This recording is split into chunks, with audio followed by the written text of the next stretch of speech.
Hey, what's going on, guys? We the people here. So before we get into this week's episode of the Mystic Shot podcast, I just have two small announcements. So let's get on into it. So first one, sorry for the podcast being so late, but to be honest, we've been having problems with Discord, and this episode is recorded on Swerve side. So we're just trying to figure out what exactly we're gonna do with the recording schedule and stuff like that. Other than that, everything's pretty much normal. Other than that, also, second announcement, the obvious stuff. We have to give you guys the YouTube stuff. So don't forget to like, comment, and subscribe, and don't forget to share the video with at least one person. And that's about it. It's a regular intro this week. I'm sorry, my son's in the background. It's authentic over here. We chilling, but yeah, that's about it. So enjoy the podcast episode, and that's it. Peace out. Hey, what's going on, guys? What up? What up? So this is Mystic Shot Podcast, episode 28. 38. Get out of here. No way. No way. You're not going to take 10 episodes from us? That's a lot of work. No way, man. That's a lot of work. I can't do it. You're right. I'm sorry. I apologize. People of YouTube and SoundCloud. It's all good. It's all good. So this is episode 38 of the Mystic Shot Podcast. Special guest. Yes, sir. Our boy Liberty. What's going on? Yo, what's up? What's good? Hey, man. Thanks for having me. Thanks for being here. It's gonna be awesome. We're gonna pick your brain. We're gonna talk about you. We're gonna talk about some patch notes or lack thereof patch notes, and it's gonna be a good time. It's gonna be a good time. Looking forward to it. It is definitely gonna be a good time. Same but here. pretty much, I'm just gonna do the usual, the YouTube stuff, because we gotta do the YouTube stuff. Yes, that is important. If we don't, they won't. You could attest to this. They even though you create great content, yes, they won't go to the like button and just. Yeah, they kind of have to do that, right? It's. They won't press the sub button if you don't remind them. I know. And so like Liberty stuff, Mystic Shot stuff, my stuff, your stuff, it's all really good stuff. Like I promise you guys, you want to be subscribed. It's not like we really it's a circle, right? But you want to be subscribed because the content's that good. That good. Yeah, I know. No, I don't want to get off topic, but Fervor Face. Oh my god. Anyways, that is bumpable music right there. I ain't even gonna lie. We're working on some dope projects, that's for sure. Hey, man. With this patch the way it is, the next project has not been derailed, so that might give you some indications of what is being worked on. Oh God. Look forward to it. Was I on the right track? Was I on the right track with what I sent you? No comment. Maybe a little bit. I love to hear it. But it's gonna be a lot of work, but it's gonna be worth, Yeah, you gotta do like your best Mr. Burns right now and just excellent. Sometimes you're just gonna it's gonna be a banger the next one. Y'all look forward to it. I can't wait. Well, I appreciate you coming on board, Liberty. But all right, yeah. let me get serious. Let me Serious start time. playing. So thank everybody for coming. So like I said, don't like, comment, and subscribe, guys. What else? Oh yeah, for the SoundCloud people, why do I always forget about SoundCloud people, bro? I always forget, like literally. I don't know. Yeah, like the track on SoundCloud too, guys. Like, yes. Leave a comment at the 420 mark for me. Calling it out, dude. it's a call to action. Here we go. All right. Let's get into Liberty, bro. So Liberty, where did it all start for you for card games? Is LOR the first card game for you? Nah, man, I played Pokemon. Oh, First card game. I used to love Pokemon. I didn't play at any like competitive level. It's definitely all casual. But I had this like dope ass Charizard deck that like. Yeah, anyway, it like stacked where like the more fire energies I had, the more he did like a 30 additional damage per fire energies on some I don't even remember how the mechanics of the game worked anymore, but it was pretty fire, not gonna lie. Fire. Very fire, obviously. Let's see, I've always loved card games, just because, the feel of opening packs as a kid, like that's the best. You can't compare to that. Yeah, definitely awesome. So you started with Pokemon. Is there anything else in between? I've played a lot of card game or just board games in general. I really enjoy tabletop games. It's kind of like it's kind of like applied math with art. And so yeah, I love going over to friends' houses. I have some friends who are involved in kind of the board game scene. Apparently, it's like the golden age of board games over in Europe. There's just a massive amount of new and innovative games coming out all the time. And so whenever you go over to this friend's house, right, they always have a new game to play. You're not playing the same game. You're learning a brand new game, new rules, new systems. You're breaking it down, you're busting it out. And so yeah, I always love learning new game systems, new rule sets, new mechanics. So that's why Runeterra was super exciting for me, right? Because it's an enormous amount of rules, an enormous amount of systems. A lot of the decks feel very unique to play, so it's almost like you're playing a different game. And yeah. Yeah, absolutely. Yeah, I never really thought about it in that manner as well. And with LOR being such a young game, I always like to ask the other content creators, like, were you creating content elsewhere before LOR? Were you stream? What came first, the stream or the LOR player? So my first content that I ever did, I actually did in college, where I actually did a stop motion TikTok account. God, it's like 30K. But the thing is, I was spending like 6 to 8 hours every single video, and those are like 10-second videos, right? So the ROI on that did not work out, man. It was not sustainable. It was very fun, but nah, man. So but I loved the concept of like just making something and showing it off to the internet, and the internet being like, dude, that's dope, I want more of that. This is such a great feeling, Absolutely. Yeah, 100%. So Liberty. Yeah. How did you find out about Runeterra? Okay, so did you play League? Did you learn were you a League player? So it's got a convoluted timeline, right? So in college, I started dating this girl, right? I go over to her house for Thanksgiving. Her little brother and I hang out a little bit, and he introduces me to this game called the League of Legends. Oh, that terrible man! Why would he do this? And I was playing some Darius top, like it was my first champ, and I thought it was super cool, super dope, and I got hooked on League. And then turns out that Riot's releasing this brand new card game. It's like, whoa, that's so cool. So had to go check that out. Then I put it down, played different stuff. But then you hear rumblings like, wait a minute, they're doing a seasonal tournament. You can win some good money if you win your region's seasonal tournament for Runeterra, and anybody can qualify. So December of last year, I re-downloaded the game, pushed towards the seasonal, didn't make it. I was in gold by qualification, but I did hit Masters by the end of that season. And ever since then, I've just been, That's a pretty sick run, actually. Runeterra. Yeah, that's a pretty sick run. Absolutely.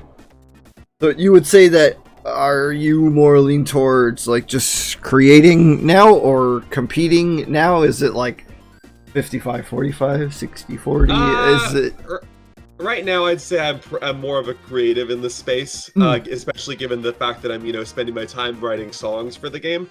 It's really hard to grind competitively Yes. when you're doing that. Also, like I enjoy having a fun time playing the game and playing the mirror and sweaty matchups that you get, in upper masters of just like Nash's Thresh, Zero Really, and TLC, and then Demacia Targon just back to back to back. This is not my idea of fun. I don't know how people do it. Yeah. So I make it my goal to hit masters every season. I have consistently. It's never really been it's not that hard when you're streaming it all the time if you really want to take that push.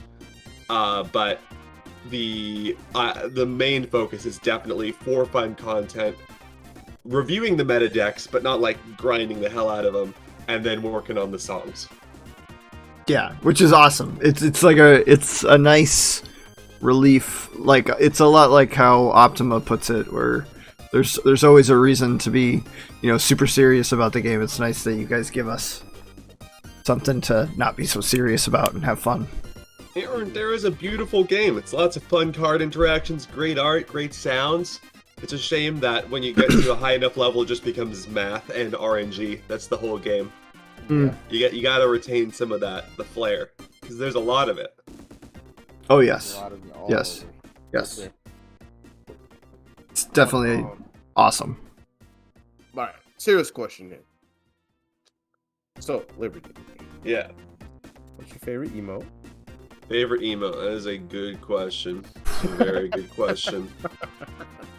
See, I'm gonna just take a quick look over my current ones I've got equipped, because you could think about this, but it honestly just kind of changes, every so often. I think my current favorite emote is I've kind of reverted to the Quinn Valor, not sure of the kind of just I know that's an oldie. I know it's been a bit out of rotation in the current emote meta, but it's just sometimes your opponent just makes a questionable play, and you need to let them know that was a very suspicious play. Sometimes it feels like you are. It's like flaming them in all chat in League. You need to let someone know that they've done something wrong. Otherwise, how else will they get better?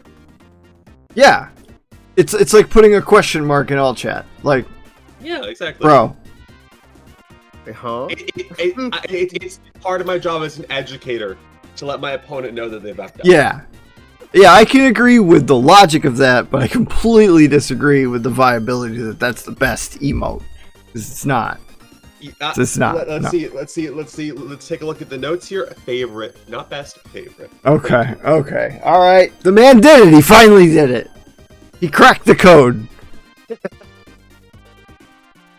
Crack the code. Fam. Yes, sir. Yes, sir. So Liberty, did you have a favorite region in the game right now?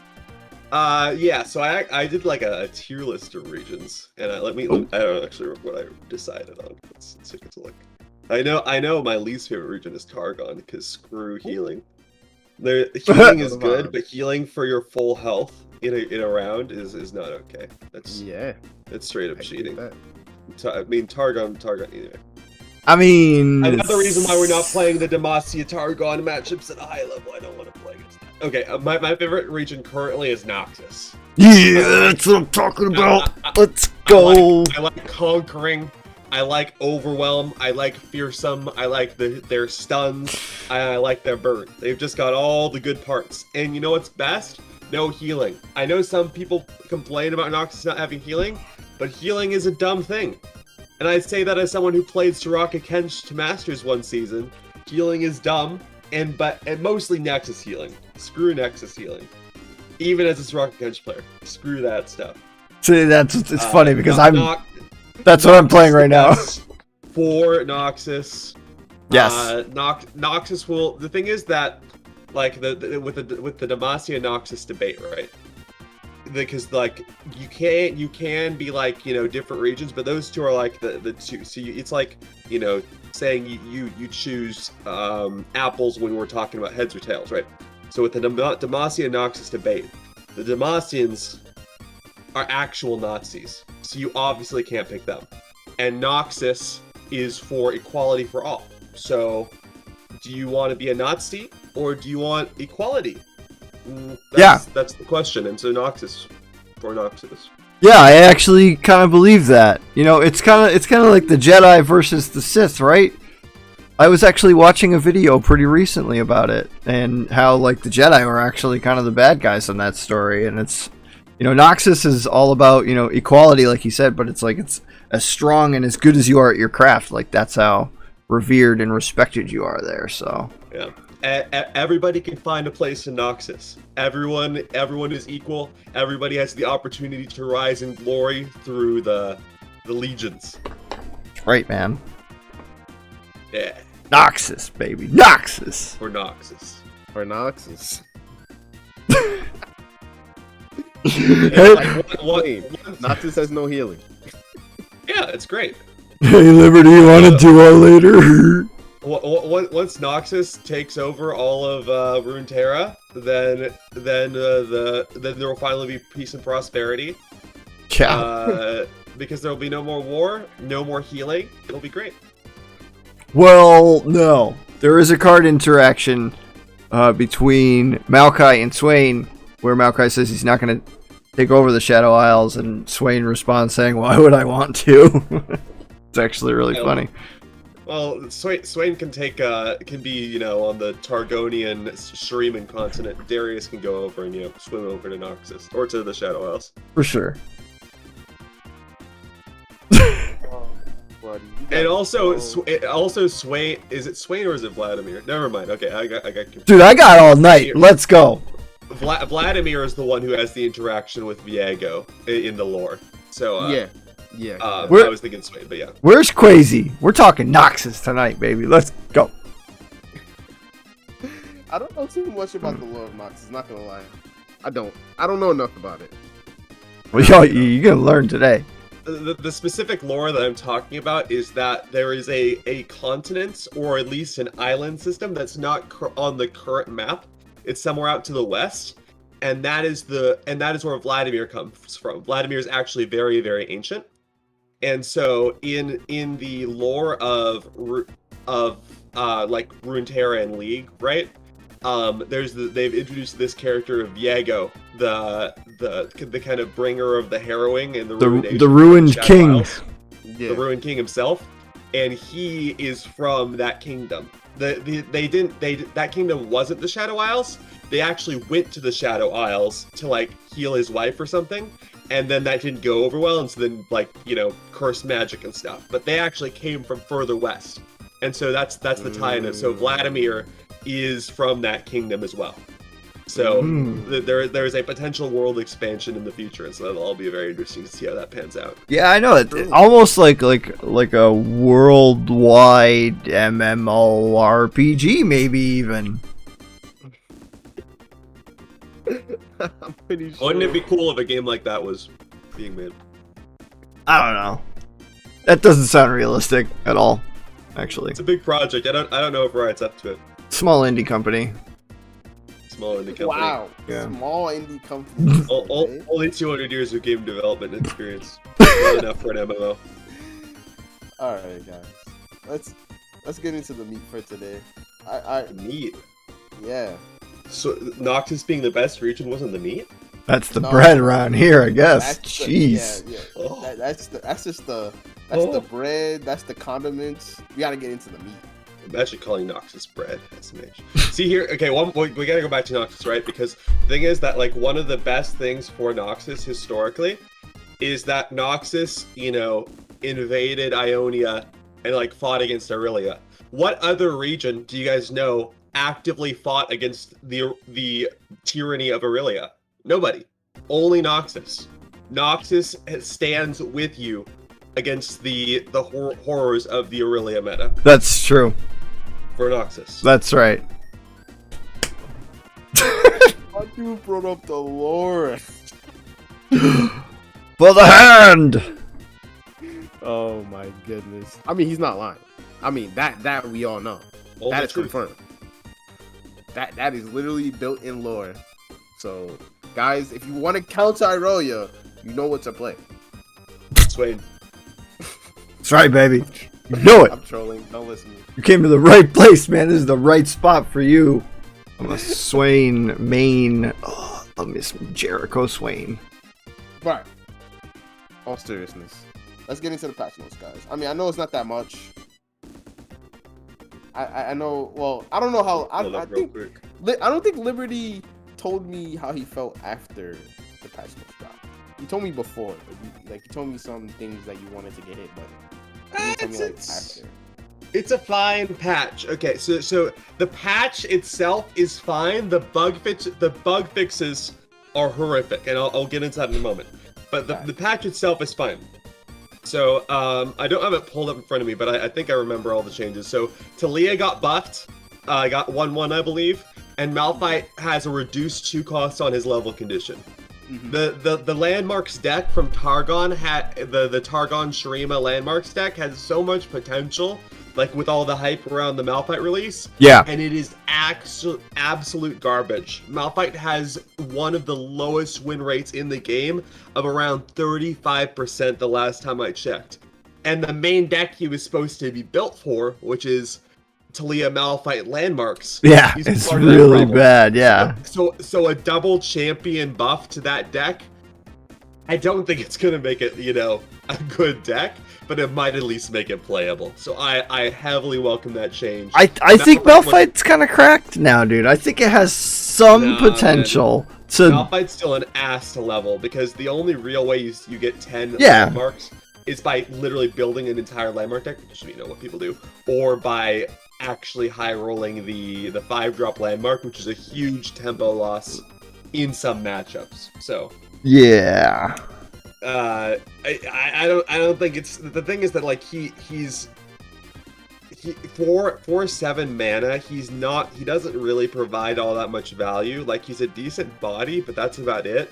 When you look at the other champions in that range, like Nautilus and like his discounted sea monsters, and like when you look at Acel, which I realize is in a different price category, right? But it's a similar pace in when it happens in the game. Like he's game ending. People forfeit off the Acel drop. You're never gonna forfeit off of a Malphite drop. So you forfeit off a Darius. You forfeit off of a Nautilus. You're not gonna forfeit off a Malphite.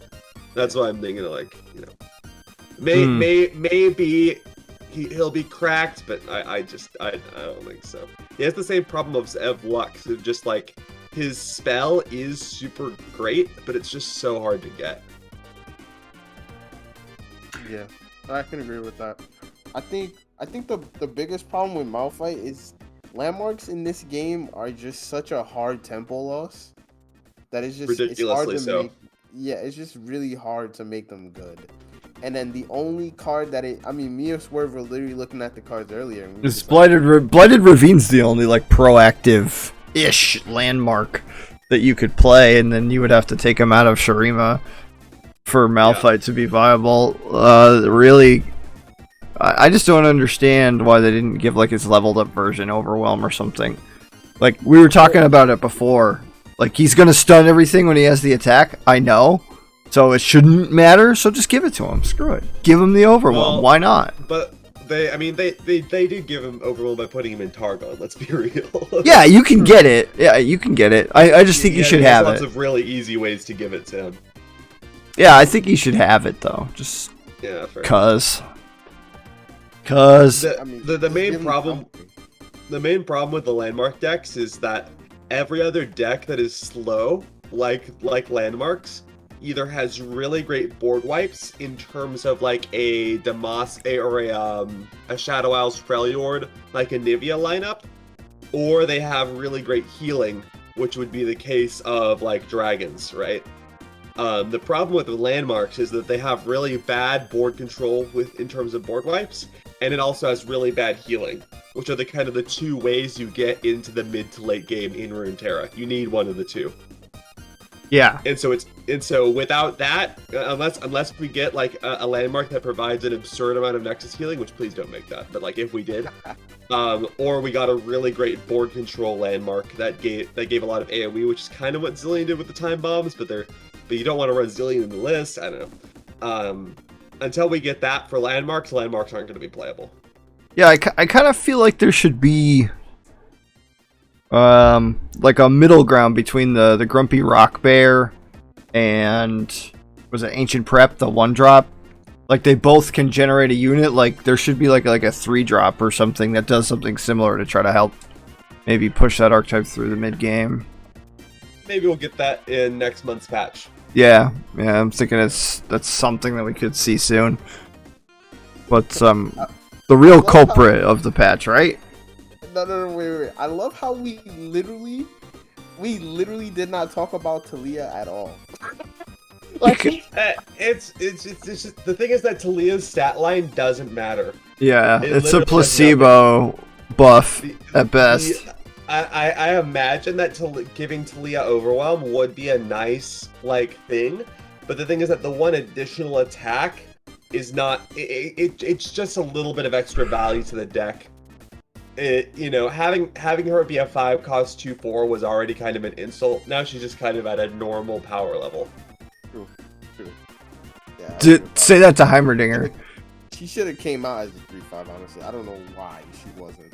Yeah, but the thing is about Heimerdinger is he has like an enormous I know it's amount of value so much generation. value. Yeah, I know. The only way that Talia generates that much value is if you place her down on top of a temple. If you clone a temple, then you can get insane value off of Talia. But that kind of archetype never really got off the ground because it's so horrific tempo-wise. Turn 4 temple, turn 5 Talia. Like, because that's what you need to do to set up the deck, and you can't do that. No reasonable deck's gonna allow you to do that unpunished. Yeah, they're just gonna kill you. It's just like literally, they're just gonna kill you. It's just, 4 mana, you're gonna die. Yeah, pretty much. But so what about the nerfs to the Blade Dance cards? Let's unpackage. Let's take a look this at it. Okay, so thing. the thing about Azir Aurelia, right, is that they have the strongest mid game, and by mid game I'm talking turn 4, turn 5, turn 6 of any deck in the game by far. Yeah, it's crazy. It is some of the strongest mid game we've ever seen, and that's with scouts like Misfortune Scouts and Azir Lucian, still existing in the game. To be fair, they've removed the Misfortune Overwhelm, but even still, those decks were, discussing mid-game, hyper carry kind of situations, and yet they did not have the insane power of Azir Aurelia. So that being said, that's what Riot has targeted with these nerfs. They've slowed down your Blossoming Blade drop. The thing is that Blossoming Blade is actually a bad unit in comparison to the 2-drop one, because all that really matters in Azir Aurelia is the Blade Dance. The extra unit attacking literally doesn't matter, and so you'd always rather play the 2-drop over the Blossoming Blade, unless you need a fearsome blocker, right? The thing is that you want to draw both of them, right? And so the Blossoming Blade functionally in the deck was realistically just more copies of Blade Dances rather than a really strong unit to actually drop itself. And so this just slows down the tempo of Blade Dancing, where you might delay a Blade Dance around. And what we learned with TF is delaying things, 1 or 2 rounds, like with the TF level up, is actually pretty significant, and allows a lot of decks that were slower to catch up and kind of, rebalance the board. So I like the Blossoming Blade change. It slows down the tempo of the Blade Dances. I like it. The thing is it's a completely unnecessary card in some matchups, and so the early power of Azir Aurelia will be, completely untouched by this change. Yeah. As for the Marshal, this is really, really big, because like what I said of the deck being the strongest deck, turn 4, 5, 6, that has to do with the fact that you could drop Marshal and then do 4 attacks the next round. In general, when you're doing Azir Aurelia, unless you're dropping Marshal on an attack turn when you have an Aurelia and you already have a Blade Dance, you're not dropping Marshal. Usually means you're actually sacrificing your Blade Dance combo for the turn, because the Blade Dance combos, most of them cost roughly 3 mana, unless again not counting the Azir, the Aurelia one. And so by throwing Marshall back a full round, that does significantly hit that abusive power spike that they would get, and will allow a lot more decks to fight them in the mid game. Again, both of these things do not touch on their early game. In the matchups where Azir Aurelia beats you by fielding, student Dias Azir Aurelia kind of line, both of these things are not going to touch it. If you're not able to keep up with the early aggro of Azir Aurelia, these changes will not matter. This is literally just a buff to TLC, to Dragons, and to Nasus Thresh in the current meta. It's aiming for the later side of the matchup, not the early end. Yep. Yeah, that's why I'm off of Swain probably for a little while, because I think TLC is going to pick back up, and it's a really bad matchup for a lot of Swain lists. So yeah, I'll be switching to, I think Stony Scouts is probably going to be the climbing list for me for a good while. I think it's going to be bananas actually to climb with. Okay, now this patch is supposedly a nerf to Azir Aurelia, if I am rating the bug fixes correctly, this patch is actually a giant buff for the deck. Yes. Okay. So, let's see, 1, 2, 3, 4, 5, 6. The 6th line of the bug fixes, if I am unless this is referring to an actual bug where for some reason the Blade Dance wasn't being created like ever in the turn, which is a possibility. The way I currently read this though is that Aurelia will now get Blade Dances Blade Surge when she or the Blade Surges, when she levels. Yeah. As opposed to the attack after. Mm-hmm. Which is ridiculous. That's horrible. Because the thing is that was whenever that last Aurelia attack is your last chance to kill her. Because once she starts blade searching, a decent Aurelia Azir player is never letting that Aurelia getting touched. She is just zipping around the board, making all of your trades horrific.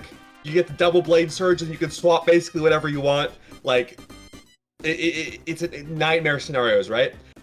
That the fact that Aurelia leveled and then got one was actually one of the main weaknesses of the deck and one of the main opportunities for counterplay, because the Aurelia player might overcommit into an Aurelia attack in order to get her leveled, and then that's a window for you to punish, where they might not take an ideal line of protecting their Aurelia because they really need her leveled.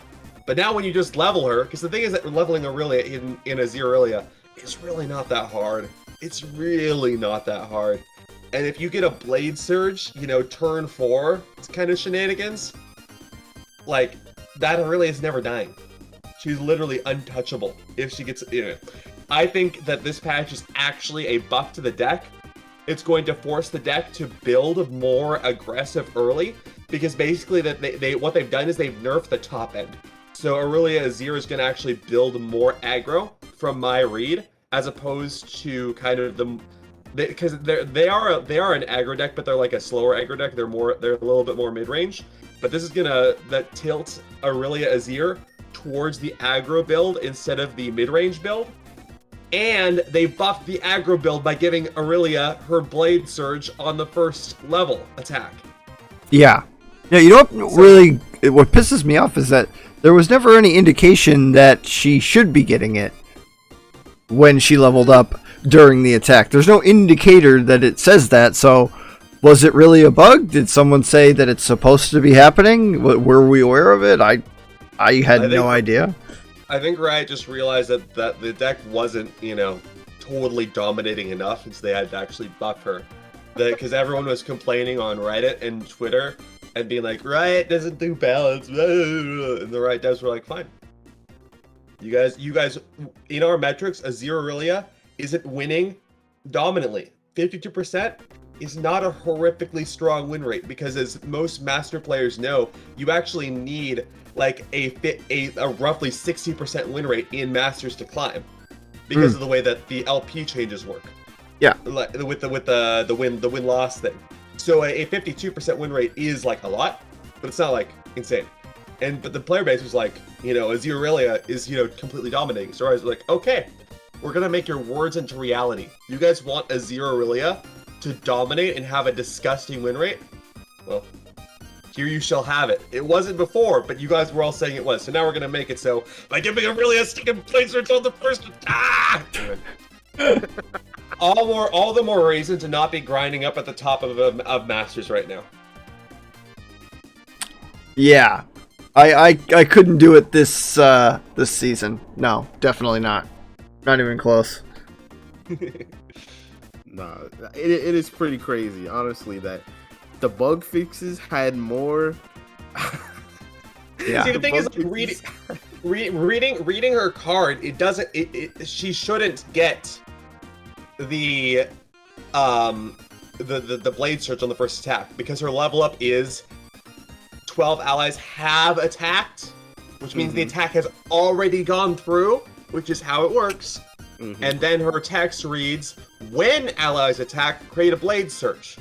So her leveling, the attack has already happened. And then it says create attack when allies attack. So you shouldn't get one of the... I'm saying. Maybe I'm overhyping this. The thing is, the martial change is very significant and will slow down a lot of matchups because the martial was like the top decking a decimate and a burn matchup, right? The thing comes down and it just ends the game, or like a fair, topping a Farron on turn 8. Like it's the raw amount of power the Sync and Marshall puts out. So maybe that change is enough to put the deck back in its place. But I'm telling you, man, if this Aurelia bug fix, aka massive buff, actually goes through the way we're reading it, like I am afraid. Yeah. What do you think this changes for that deck's matchup table? Well, just like what I said before, it becomes a more competitive. Well, not necessarily more competitive, but its aggro matchups get a lot better. One of the reasons why Azir Aurelia, isn't totally dominating is because there's actually a lot of aggressive decks that beat it. It's like Spiders, Spiders crushes it. Yeah. Spiders, Azir Darius Burn, and Discard Aggro all have pretty good matchups into it, mainly because Aurelia Azir kind of likes to do nothing on turn 1 and nothing on turn 2, and honestly nothing on turn 3. They will only really start doing shenanigans on turn 4. Now there are Azir Aurelia lines that you can get aggressive on turn 1, turn 2, like a turn 1 Students into a turn 2 Double Dunekeeper line. That's bold. That's bonkers. Yeah. But that's the aggro side of the list, which we haven't really been seeing, because the thing is that the kind of mid-game version of the list is just better, but they donked the mid-game version of the list. So people are going to revert more to the aggro style, because people had stopped running Dunekeeper, or at least as a 3 of, as I had been seeing. Maybe not all people, but I feel like we're going to be seeing more Dunekeepers. We're going to be seeing more Students and more focus towards the early game, and putting things like adding in syncopation and removing copies of the nerfed cards to just push that extra damage and end the match quickly. Because the thing is, with the current early Azir, you can actually be pushing very severe amounts of damage into round 7 and 8. But with the current changes, the tempo loss that you're gonna have means that you should really index your power earlier in the match. So. No, yeah, I agree with everything Liberty said, honestly. I think the deck is definitely gonna take a turn. Well, if we're talking tournament wise, I think the deck is definitely gonna take a turn to be more like aggro-y and really establish its foothold in basically beating. It's pretty much gonna lose the same matchups that it loses now. Only maybe it'll lose harder to TLC, maybe, because it's less like setting up and it's more just like all in with aggro. Yeah. So it'll probably lose a little bit harder to TLC, but other than that, it pretty much loses all the same matchups. But I mean, if you're not playing against it, really a Blade Surge change is really big. Because that's a full block that you won't be able to do now. So the thing is that like having one extra turn where you don't have to full block is really, really big. Like, so like, I mean, you don't always have to full block, right? But the amount of damage you prevent by blocking Sand Soldiers is a lot. Yes. One extra turn of you can't use valuable units to block Sand Soldiers is a very significant change. Because like you could put your, I don't know, you could say you could block you could use your damage to 0 to block a Sand Soldier. Now you can't because Aurelia is gonna swap and kill it. So that's extra damage that you're pushing because you can't block, and then even more damage when Aurelia swaps in for an unblocked blade, assuming that they think you can't endanger their Aurelia. Yeah, I think Shane from Twin Sons, he was actually talking about Aurelia only producing 1 Blade Surge per turn. Like, just the first time allies attack, get a Blade Surge. Yeah, and then that's it. Because right now, what this is bug fix has added about 5 damage to the Aurelia swing. Like, added 5 damage to the deck's output. Like, but on average. Output. Yeah, on average. On average. That's nuts. Because you have less blocked Sand Soldiers and you have Aurelia swapping for an unblocked blade. So that's 3 on the blade, 2 on an unblocked Sand Soldier. So that's a lot. And this can be done on your attack token, by the way. Do it on any attack, yeah. That's Screw attack tokens. Aurelia, you know, the Ionia's got it's got deny, and they're in denial about whose attack step it is, right? right. Definitely. I like that one. 100%. I'm sad with this patch. I really am. I feel like they're just not in touch with what makes the deck like really just sad to play against, for lack of better words. It's just sad to see people use it poorly, crush your soul in the game that they play the deck poorly because they're not nailing the problem. Okay. The problem is synergies with Sand Soldier generators. It's too much. It's too much power. Well, the thing is that they did hit the mindless Aurelia Azir players because the Marshal was the clincher. You don't have to. It did get it out of jail, yeah. You just develop your Azir, develop your Diases, get your Aurelia on the board. You drop down Marshal and you free win. So that's the kind of mindless play that they've nerfed. So the thing is that like at a high level, everyone either plays Aurelia Azir or is playing decks that beat it. So it's actually not 3 wins with Aurelia Azir at the top level, because the only people everyone knows the matchup really, really, really well, right? Right. And so in those cases, these nerfs might be significant.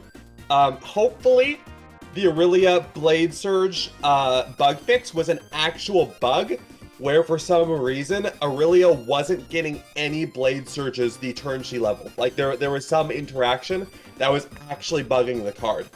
I'm hoping that this isn't not as we're reading it and it's a buff. I am afraid it might in fact be the buff. But hopefully it's an actual bug fix. You know, that'd be pretty dope. Then it would just be a flat nerf to the deck. It'd be great. I mean, I was watching Mo earlier, and he did confirm that it is a buff. Like, cause it does do that. Like once it levels, they get. Was Mo playing on the PBE? How does he know this? Because it's in the game right now. Is it? Yeah, it's live right now. Is it live tomorrow? No, not the patch. The patch is not live. I'm talking about the bug fix. The bug fix is in the game. Oh. Yes. Oh, you're right. They do drop the bug fixes early. Yeah, the bug fix is in the game. Because I was trying it earlier too, and yes, you do get it when you level now. So like I was at 9 attacks. I was at 9, and then I attacked with Aurelia, got the Blade Surge. So it does work like that. So it is pretty crazy. Dude, that is spooky. That's spooky strong. So yeah, they nerfed Aurelia Azir's mid game and buffed the early game. So the thing is that like Aurelia Azir was good at both, and so I just feel like players are gonna index more into the early version of the deck. And yeah, it's gonna be scary. Yeah, it's definitely gonna be scary. Because if they got it, they got it. Is there? It's gonna be one of those, you know. If they got it, they got it. If they got the student with student double doom. Yeah. You wanna know what's even scarier? Student turn 1 attack, turn 2 double student. Actually, no, that doesn't work out. I can't count. You could still stop, like just knock it off. Nobody wants that. You're wrong about it. Nobody wants that. Really, turn 3 blades through it sounds nasty, right? The deck is still gonna be disgusting. It's still gonna be scary. Its mid game is going to be significantly weaker though, so that's very nice. Yeah. At least they nerfed Marshall. I feel like Marshall is a bigger card than a lot of people are thinking, and even Blossoming Blade, even though this card could just easily be cut for like any other card. Yeah. Like another card, but like at least they don't have another Blade Dance card, so I'm fine with this nerf. But Marshall, thank God they nerfed it. They have to stop printing these cards like this. They have to stop printing these 5 mana powered like 5 drops that have 6 health. They did it to Trundle. They did it to freaking who else am I thinking of? Avaros and Hearthguard, like way back in the day. Wasn't he a 5/6? Who else did they just do it to? Now Marshall, obviously. Like they gotta knock it off. Like they gotta learn that the Jack the winner. That was the other one. Yeah, Jack. He was a 5/6. They have to stop giving these power 5 drops 6 health. It's too much. It's too damn much. Like it literally can trade with like 2, even 3 things. It's ridiculous. That's so stupid. And then it gives you so much value on top of it. It's like, what? Yeah, that's why the Shurima Overwhelm list was good into it, right? Because of Ruin Runner being strong into it. But yeah. All right. Yeah, we gotta wrap it up, dude. I think we've talked enough crap about. I mean, honestly, overall, this patch, and Liberty said it earlier. The patch wasn't bad. It wasn't a bad patch, honestly. It's a good patch. And I don't know why everybody's going like crazy about how they don't know if they're gonna play the game anymore and their thoughts on install. Like, relax. All right, relax. Yeah, they're dirty liars. Don't listen to them. Riot drops a balance patch and everyone's like, wait, what the hell? This is awful. We should revert to bacon. For those of you viewers who are not familiar, bacon is actually the version of the game that they made before Runeterra, and then they scrapped it once they saw Hearthstone. They had built a card game all the way back then, saw Hearthstone and was like, nah. So the thing is that when people are complaining about patches, like, you know, they still gonna want us to revert to bacon or some crap. Yeah. It was like, nah, we'd rather go all the way back there, bro. I'm on the fence. There's like I'm happy with some of the changes. I'm glad that they're touching these egregious decks of Aurelia Azir. I'm not super thrilled with the lack of changes. Like I would like to see some more experimentation with cards. Bilgewater is clearly in trouble. Needs a little oomph. Riot, come on. You know, stuff like season. That.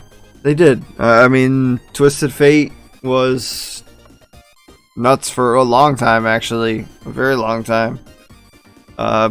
Potentially still could be, depending on where the metagame shakes up with the next expansion. So, we'll see. Yeah. No, for sure. But, alright. Yeah, let's wrap it up here. Do you guys have anything else to add? Anything else to No. I want to be able to give Liberty a chance to plug when he streams and his YouTube and stuff. For sure. A chance to plug. Plug Let's it. do it. Okay, everyone who's listening, what you gotta do is you gotta go over to twitch.tv, type in Liberty 1844 into that search bar. You drop a little follow. I stream every Monday, Wednesday, and Friday. We play mostly meme decks, but I do play the meta a little bit just to stay updated, keep track of what's going on. And then I take those streams and we take the best games and we put them on the YouTube. So you go to youtube.com, you search up Liberty 1844, and drop a sub there. We are trying to get to 1,000 subscribers on YouTube. Oh, get it! Starts to give me money for posting videos. Isn't that great? Yes. You can help me get money by dropping a sub. It's free and it helps me out a lot, and I really appreciate it. Get over there and do it. I in partnership with the rebranded Serene Grace TV, do this little project called Fervor Face, which is Legends of Runeterra parody songs. So make sure to check that out on YouTube as well. We just dropped a Chip song, which is Chip singing about how he loves Targon, he loves his friends, and he just loves exploring the wide world. So make sure you go check out the new Chip Diddle, the little Chip song over at Fervor Face on YouTube.com. Yes, sir. Do it. It's awesome. Yep. Thank you guys so much for having me on the podcast. I appreciate it. Thanks for being here, man. It was great. But I'll leave their links down below, so don't forget to go check them out. We have to tell you guys. We have to repeat it. We have to tell you guys, go check those links. It's in the description. It's free. They make amazing content. And you gotta go check it out. Do it. You can't get a better price than free. Of course, bruh. It's free. Yeah. Like I said, you're gonna want to do it. You're gonna wish that you had like we're saving you the time to just click it on your phone really quick and be like, oh wow, that's a really awesome video. I'm glad that I only had to click it like that. Like, we're doing you guys a favor, right? Yep, we're doing them a favor. So guys, like I said, well, I don't know if you heard me, Liberty, but thank you for coming. Thank you for coming on. Yeah, thanks for having me. Of course. And thank you all the viewers in Twitch chat. Everybody that's still here. Anybody that's still here. And we'll be here next week.